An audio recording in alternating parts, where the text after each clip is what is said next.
Hello everyone, তোমরা সবাই কেমন আছো? আশা করছি সকলে খুব ভালো আছো।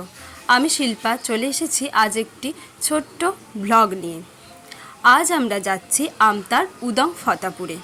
এখানে একটি স্বেচ্ছাসেবী সংস্থা যার নাম আমতা স্বপ্ন দেখার উজান গাং, এনারা একটি গ্রীষ্মকালীন স্বেচ্ছায় রক্তদান শিবিরের আয়োজন করেছেন। আজ আমরা সেখানেই যাচ্ছি। এই সংস্থাটিকে আমি বেশ কিছুদিন ধরেই চিনি। এই সংস্থাটি বিভিন্নভাবে দুস্থ মানুষের পাশে এবং মেধাবী ছাত্রছাত্রীদের পাশে দাঁড়িয়েছেন। এনাদের কাজ আমার ভীষণ ভালো লাগে। আমার ভাইয়েরাও এই সংস্থার সঙ্গে যুক্ত। ইনি হলেন রাজু দা। ইনি একজন উজান গাঙের সদস্য। এনার স্মরণেই আজ এই রক্তদান শিবিরের আয়োজন করা হয়েছে।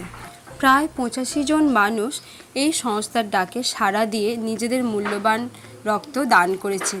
এই গ্রীষ্মকালীন অবস্থাতেও অনেক স্টুডেন্টদেরকেও দেখলাম ব্লাড ডোনেট করতে। আজ এই অনুষ্ঠানে আমি আসতে পেরে খুব ভালো লাগলো।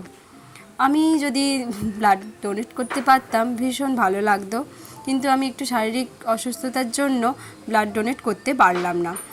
কিন্তু এই অনুষ্ঠানে অংশগ্রহণ করতে পেরে আমার খুব ভালো লেগেছে। এই দাদাদের উদ্দেশ্যে আমার একটাই কথা, তোমরা এগিয়ে যাও, তোমাদের কাজ ভীষণ ভালো, তোমরা অনেক মানুষের পাশে দাঁড়াও।